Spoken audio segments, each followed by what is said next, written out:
Hello, welcome back. If you're new here, my name is Douglas Johnson, and I am a yoga and meditation teacher, kirtan artist, ordained minister.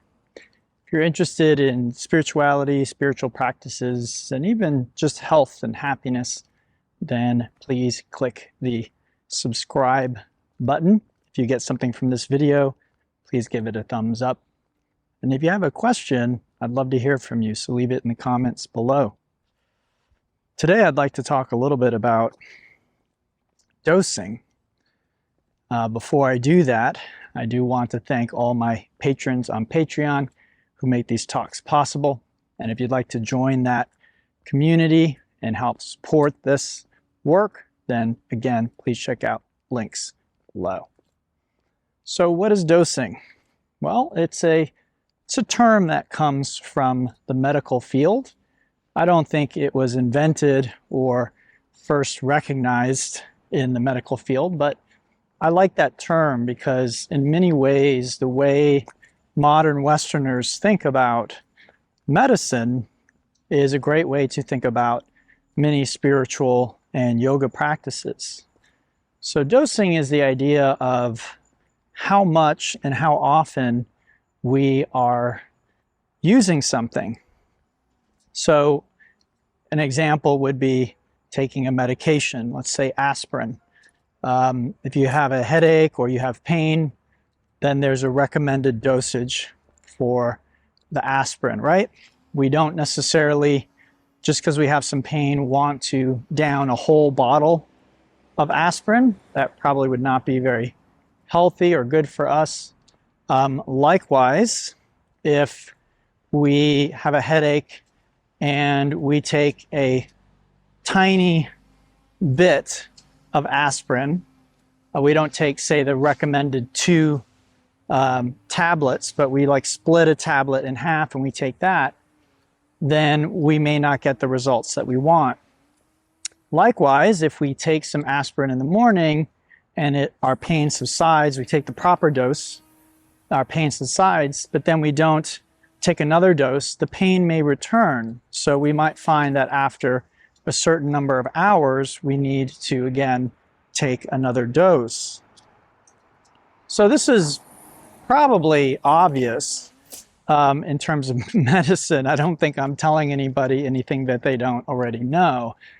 But what I think you may not have thought about is yoga practices and spiritual practices behave in almost an identical manner. So what do I mean by that?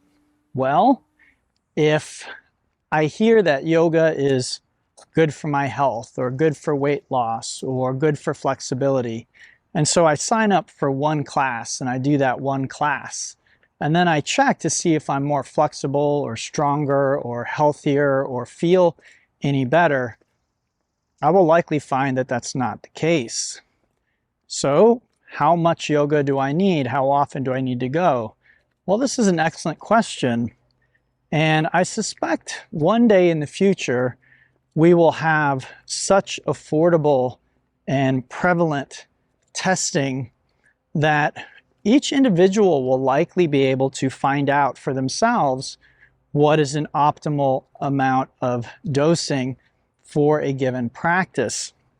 But we are not there yet.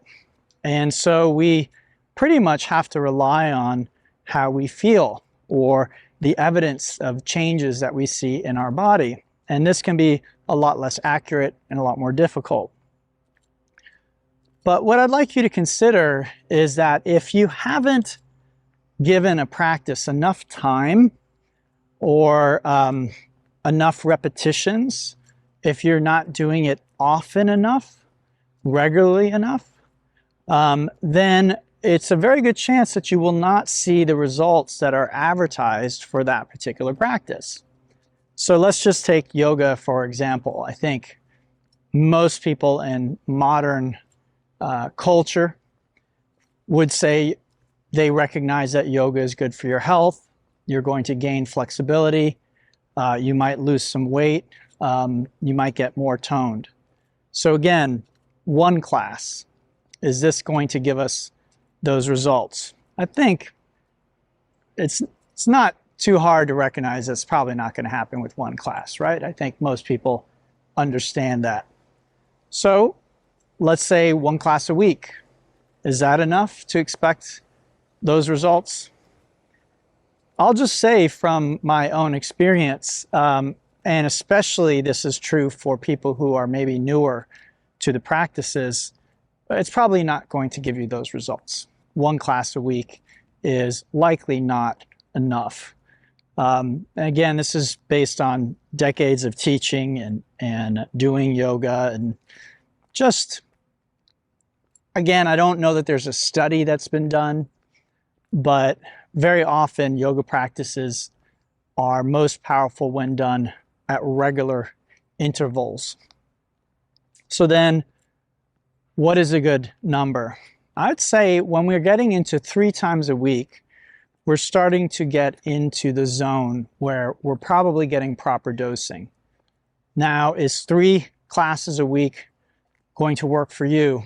It depends on what are the classes, how far spread out they are, and also your particular needs, things like your age, what other exercises are you doing, how much stress do you have in your home and work life. All of these will impact, is the yoga, that amount of yoga, enough to offset the stress and some of the other effects. And again, it depends what measure you're looking at.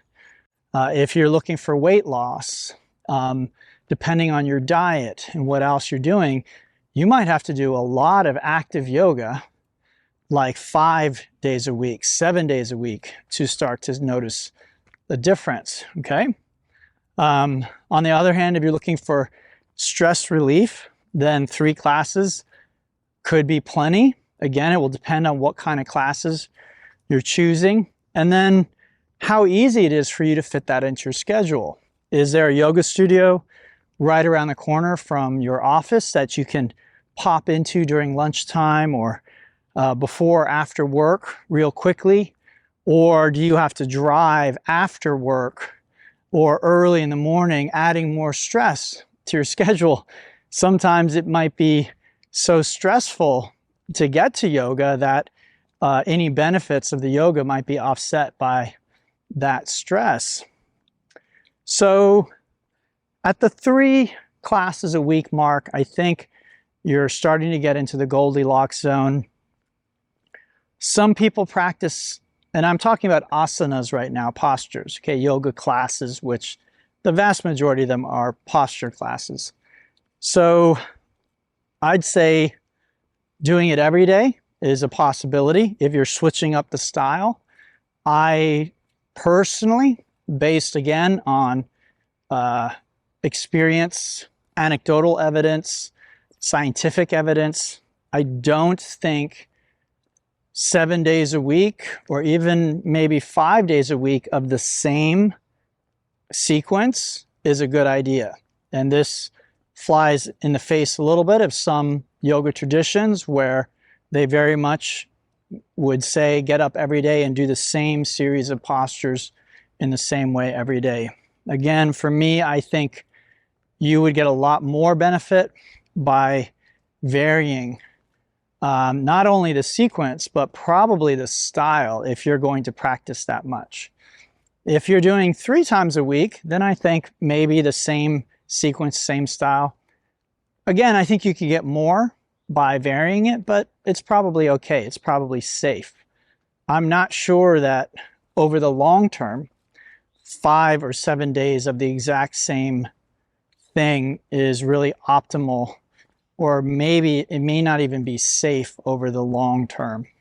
So just keep that in mind. Again, I don't have a particular study that I can cite because there isn't a lot of money in studying these things.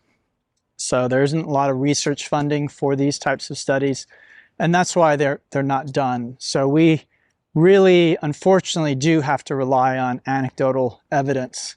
In the short term, you might have a friend who's going every day to a sequence class, and she may say, oh my God, it's changed my life. It's incredible. I do it every day. I recommend it. But very often, this is someone who's been doing this for 6 months or a year or maybe even 3 years. And I'm talking really about longer term than that it may not really be ideal for your health. Because what happens is you start to actually wear out. Classes, asana classes, posture classes, stress parts of your body. That's how they create the results that we want. They're intended to stress parts of our body.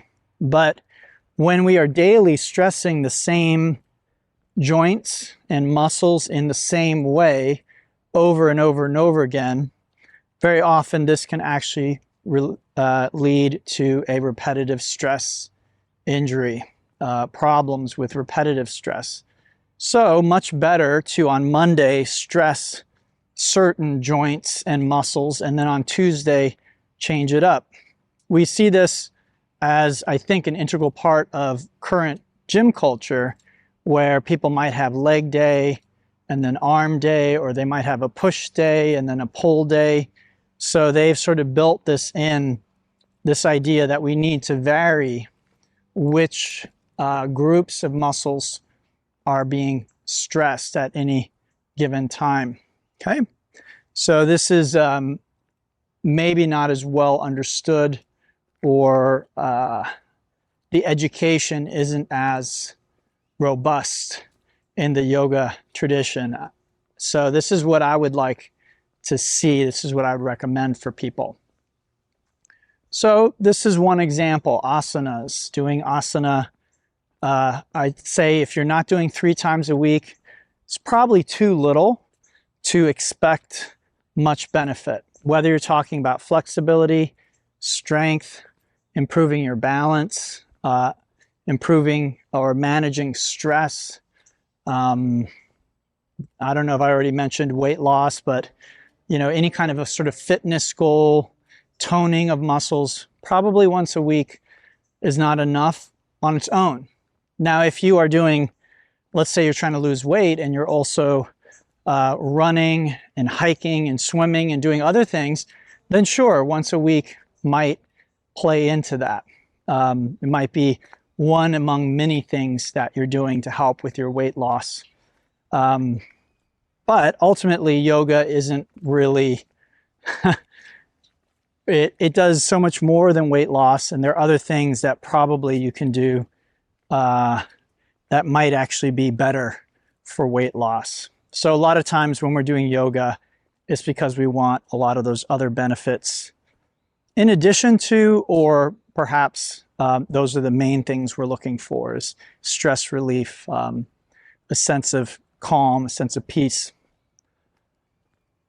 So this also applies, that's sort of a macro scale, if you will, a larger scale. This also applies in terms of time.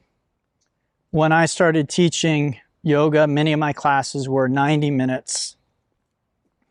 This, in my understanding, was in many ways a cut down from a 2-hour format that was often taught. And then I had some classes that were 75 minutes. I had a handful, like maybe 1 or 2 classes that were an hour. And those were usually considered like lunchtime or morning classes. They were an hour because it was considered a time where you're trying to get yoga to people who otherwise wouldn't get to do yoga. So you're cutting down the time, making it something that fits into their schedule. Here we are in 2023, post-pandemic, and at least on my schedule, pretty much all the classes now are an hour. The good upside, there's a good and bad to everything. The upside is, again, that perhaps this is easier for many people to manage in terms of their schedule. They can make an hour where there's even adding 15 minutes or 30 minutes is too much for them to manage in terms of their schedule. But the downside is, again, the dose is less. I can say again from my own personal experience, having taught back in those days with a lot of 90 and 75-minute classes, is you could see the effect on people. These days, it's much less common for me to see people have that sort of altered state where you can tell that something has shifted in them from the beginning to the end. Now, I'm not saying nothing has happened or that an hour class is worthless or anything like that, but I am saying I suspect there is a probably quite powerful additional effect of those 15 minutes or 30 minutes on people practicing. So this is not frequency, but length of time, right? How long are we doing something?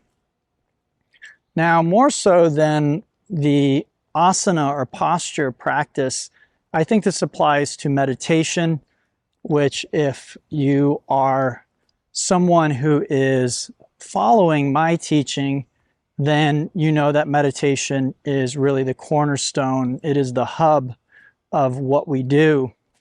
So how often are we meditating? How long? For the vast majority of people, especially people who are just getting started, my recommendation is how often? Daily. I really highly recommend this.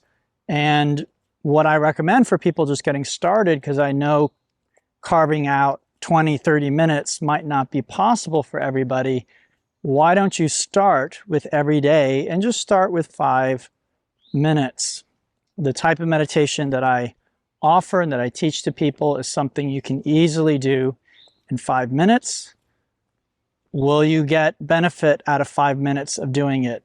My sense is yes, you will. Will you notice or feel the benefit? Probably not. In my experience, the dosing needs to be higher for the individual to start recognizing or feeling the effects of the meditation. At 5 minutes, again, I suspect if we had the resources to study, using scientific instruments hooked up to your pulse and measuring biomarkers and your blood chemistry and brain waves, we would see an effect at 5 minutes.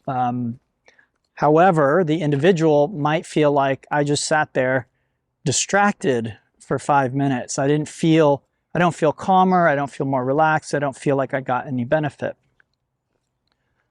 But I suspect there was still a measurable benefit, that if we had more sensitive instruments.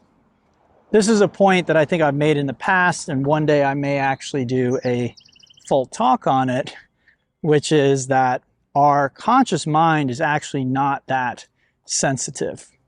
So a lot of things can fly under the radar of our conscious awareness. And we're going to feel like, well, nothing is happening. But actually, if we had the proper instruments, scientific instruments, we would see the changes. So this is very, very important for us to recognize that sometimes good things are happening even though we don't feel like they're happening. If you need a more concrete example, think of taking antibiotics. When you begin taking them, it's not like the minute that you pop those antibiotics, you immediately feel better. So you need to keep with it for several days before you likely start to see a benefit from taking the antibiotics. So this is a great example, again, of dosing. Just taking one course, or not even a course, but just one pill from your packet of antibiotics, saying, I don't feel anything, I'm going to stop. This is a great example of dosing. Now, with antibiotics, we have a doctor, a professional who's recommended something, and we are sick. So we have quite a lot of motivation to try and get better. With yoga, very often we aren't coming to yoga because we are overtly physically sick. Some people do, but many people are coming looking for something else. Again, some people are looking for peace of mind. Some people are looking for stress relief. Some people are looking for fitness or health, whatever their idea that might be. So with meditation, what I would recommend for somebody new is carve out 5 minutes every day. Usually earlier in the day is better, like first thing when you get up, before you have a chance to talk yourself out of it or get distracted. You just sit down on your meditation cushion and knock out 5 minutes with a timer. Over time, the dose can be increased.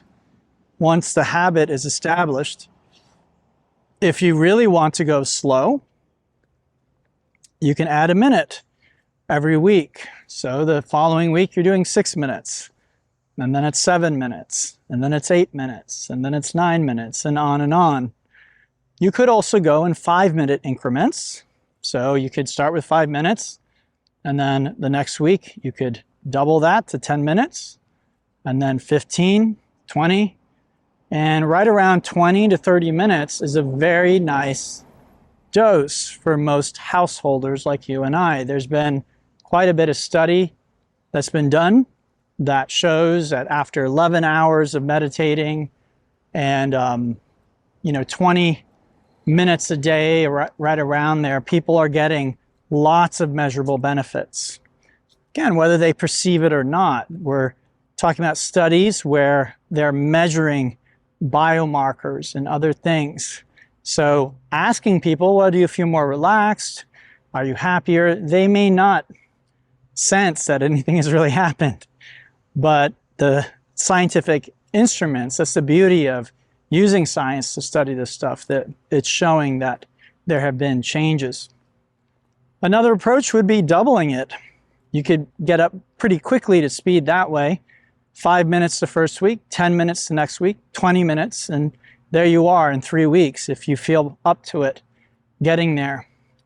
Be careful about adding too much to your plate too quickly.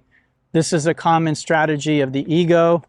It very often finds a new toy and it doubles down and jumps in with both feet, and it's unsustainable for someone new. And so you're basically setting yourself up for failure, which is ultimately what the ego wants when it comes to things like meditation and spiritual practice. It either wants you to succeed by distorting what the intention of the practice is, so you're not actually getting the benefits that are intended. You're actually bolstering the ego.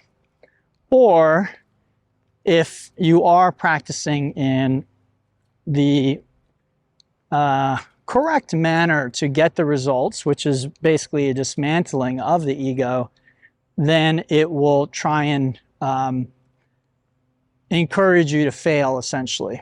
It will create circumstances where it's just not sustainable for you, and then you will fail, and then you will give up. So, very, very important. Dosing of meditation. So am I doing the recommended amount? Maybe.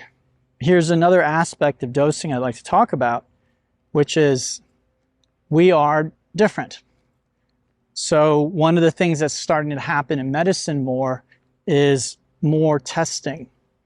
And as we test more, we're learning that people are genetically different. That something that might be okay for one person to eat and might actually be healthy for that person can be disastrous for someone else.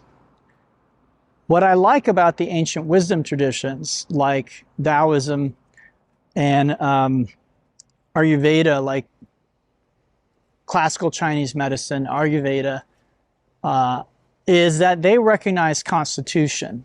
And this was thousands of years ago. They recognized that different people would benefit from different practices and different recommendations. So these were very much part of these traditions, that a certain person maybe needs to eat very little to no meat for optimal health. Someone else might actually need to eat more meat. Different constitutions are going to benefit from different recommendations. Now, at least currently, we're not really there in the West, but this move toward more testing and looking at people's genetics, this is a move in the right direction as far as I'm concerned. So again, how much do you need? I'm recommending 20 to 30 minutes of meditation daily. You might find that actually you need to do 60 minutes, once in the morning, once in the evening, or maybe even more before you start to feel some of the purported benefits of meditation. Same with yoga, right? I said that around 3 classes, probably people are starting to get some of the purported benefits of asana. But there may be people that they need to do 5 or 7 days before they're going to see those same benefits. 3 classes is just simply not enough for them. Another practice where I can highlight the effects of dosing is going to be with mantra and kirtan.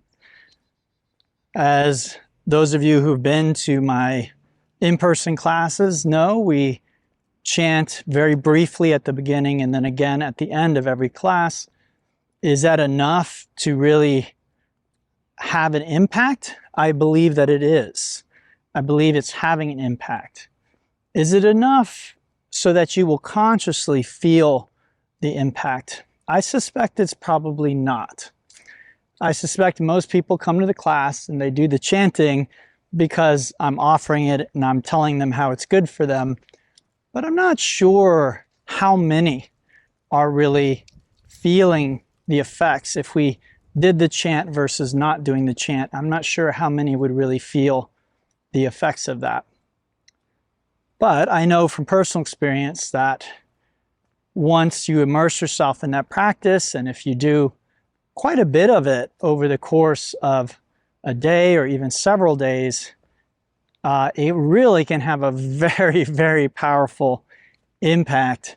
And the beauty of it is, unlike, say, asana or postures, or even seated meditation, where very often just going from 0 to meditating for 3 days straight or something like that is very difficult. Same with doing postures.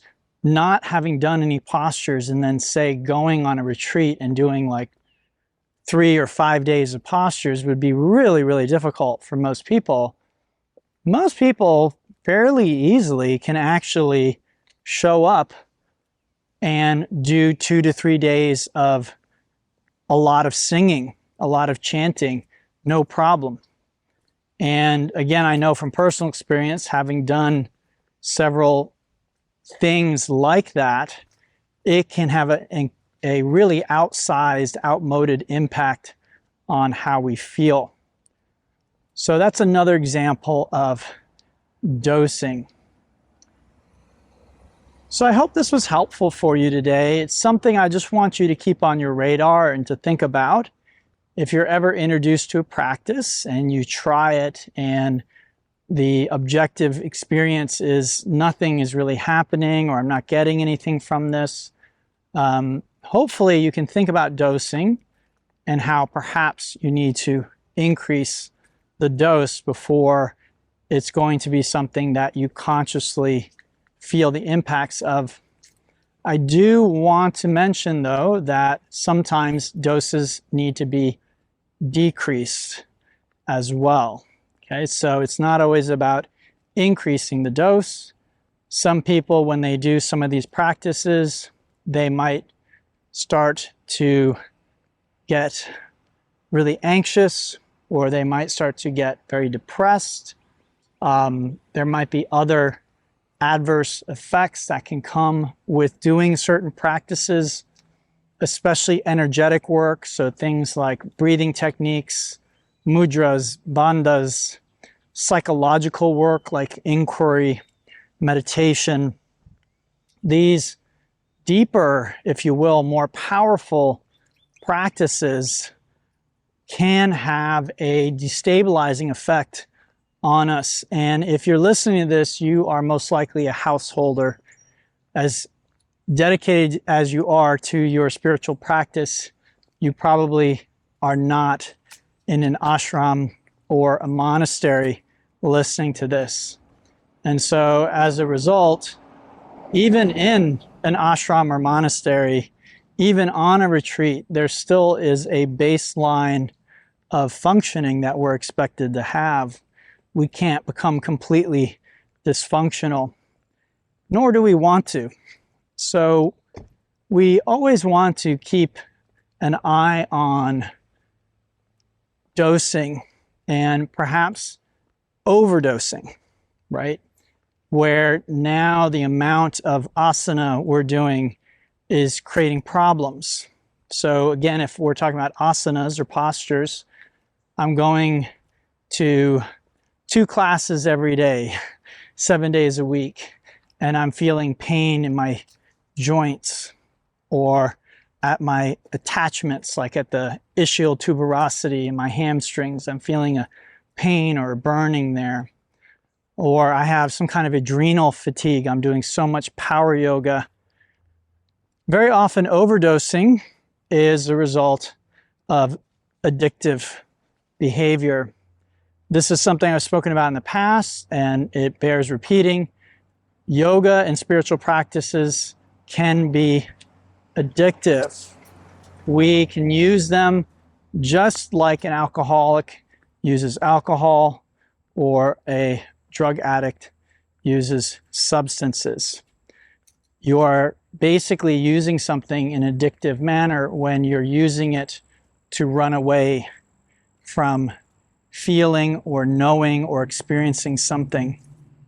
So ideally, we minimize that. Sometimes it's necessary. Sometimes, again, if we're under such an emotional weight and burden, we would become dysfunctional if we did not lean on something. And generally speaking, spiritual practices are good for you.